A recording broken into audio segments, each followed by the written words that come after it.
Naquela noite, após o meu marido me agredir repetidamente, porque descobri a sua infidelidade, fui para a cama sem dizer uma única palavra.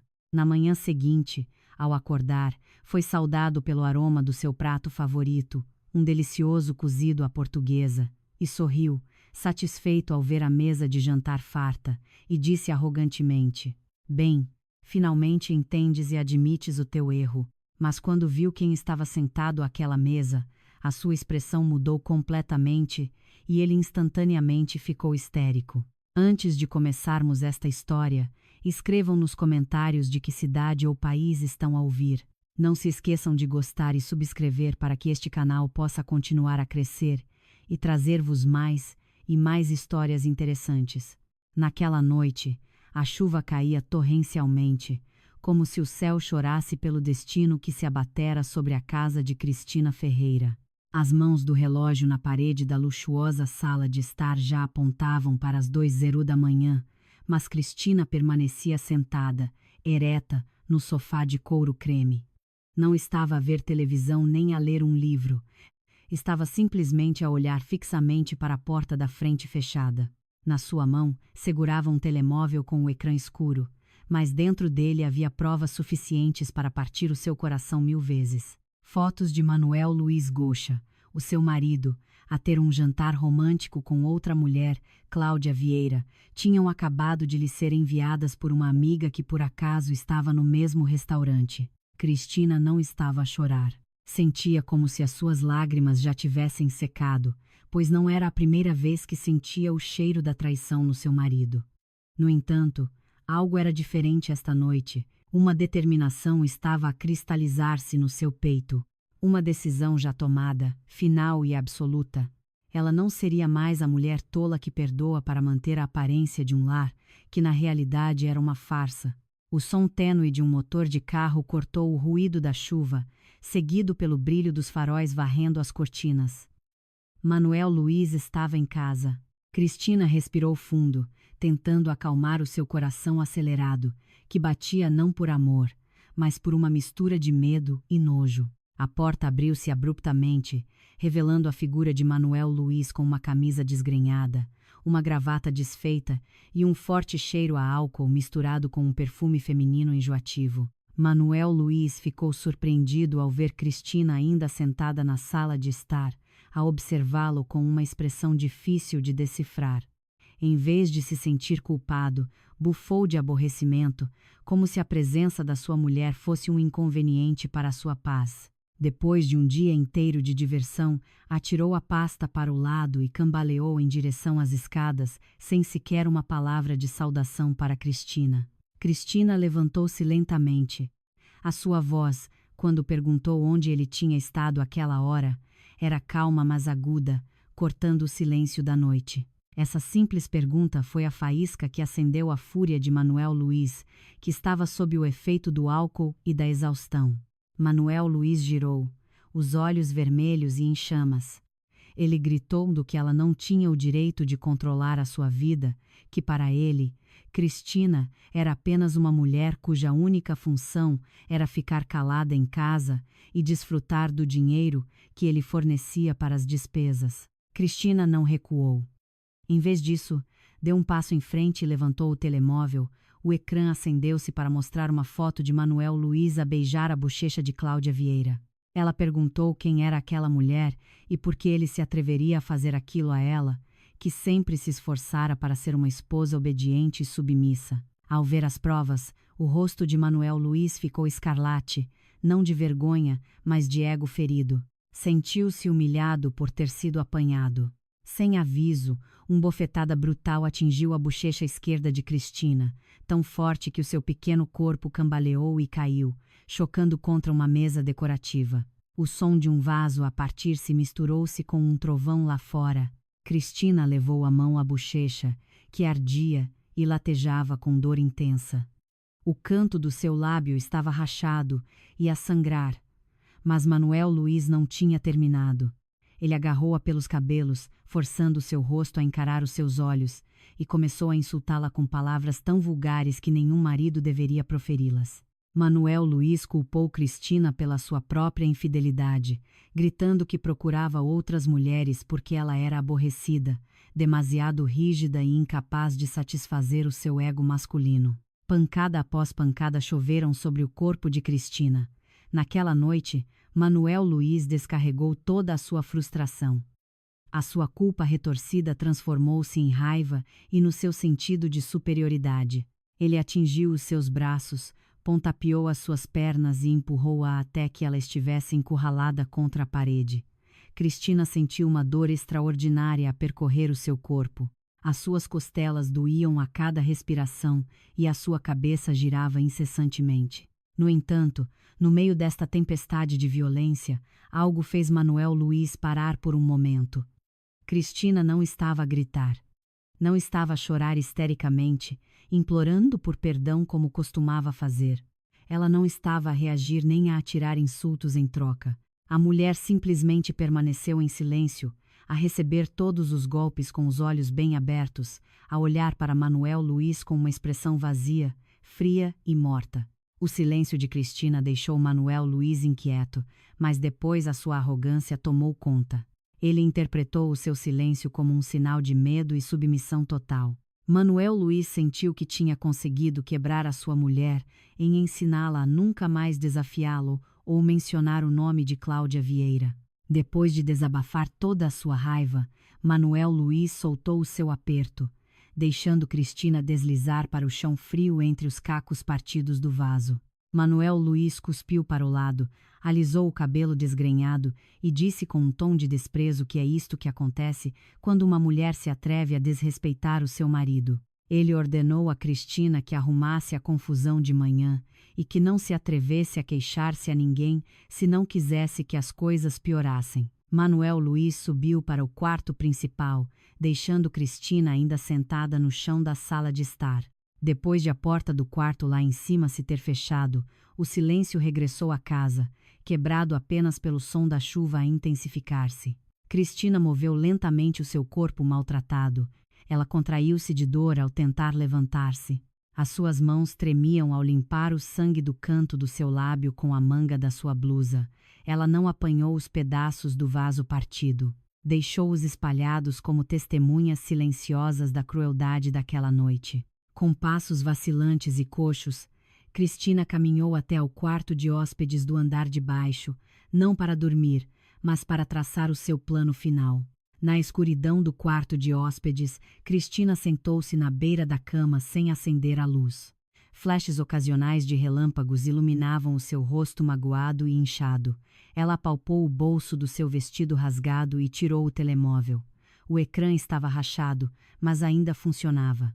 Os seus dedos trêmulos digitaram uma curta mensagem e anexaram um ficheiro de vídeo. Esse ficheiro veio de uma pequena câmara de vigilância disfarçada de relógio de secretária, que ela própria tinha instalado na sala de estar apenas uma semana antes. A sua intuição já a tinha avisado que uma confrontação como aquela estava a chegar. A câmara tinha gravado tudo, o rosto enfurecido de Manuel Luiz, cada golpe, cada insulto. Cristina olhou para o ecrã do telemóvel, que mostrava a mensagem como enviada. Depois tocou na contusão no seu rosto, sentindo a dor física, mas o seu coração sentiu-se estranhamente leve. Sentiu alívio. Cristina não dormiu naquela noite. Ela apenas se deitou a olhar para o teto, a ouvir os passos de Manuel Luiz no andar de cima, a andar de um lado para o outro por um momento antes de cair no silêncio, um sinal de que a sua embriaguez o tinha levado a um sono profundo. Cristina imaginou os rostos dos seus pais, Marcelo Rebelo de Souza e Catarina Furtado. Ela imaginou o rosto do seu irmão, Ricardo Araújo Pereira. Durante todo este tempo, Cristina tinha escondido a vergonha do seu casamento porque não queria preocupá-los, porque tinha sido educada para ser uma esposa paciente que encobre os erros do seu marido. Mas naquela noite, o limite da sua paciência tinha sido pulverizado juntamente com a sua dignidade pisoteada. Cristina saiu da cama quando o relógio bateu às 4h da manhã. O seu corpo doía, mas a sua mente estava extraordinariamente clara. Ela foi para a cozinha não para preparar o pequeno almoço por amor, mas para preparar o palco para a performance final de Manuel Luiz. Ela começou a cortar a carne, misturar os temperos e cozinhar com uma calma que parecia indiferença, como se nada tivesse acontecido, embora na sua mente ela estivesse a contar os segundos para a destruição do seu marido. A luz do sol da manhã filtrava-se pelas persianas do quarto principal, deslumbrando os olhos ainda pesados de Manuel Luiz. Ele grunhiu suavemente, sentindo uma dor de cabeça latejante devido à bebedeira da noite anterior. No entanto, por trás da névoa, o seu olfato captou um aroma muito familiar e apetitoso. O cheiro de carne de vaca cozinhada lentamente com especiarias ricas como alho, tomilho e louro. Era o cheiro de cozido à portuguesa, o seu prato favorito, que Cristina só preparava em ocasiões especiais.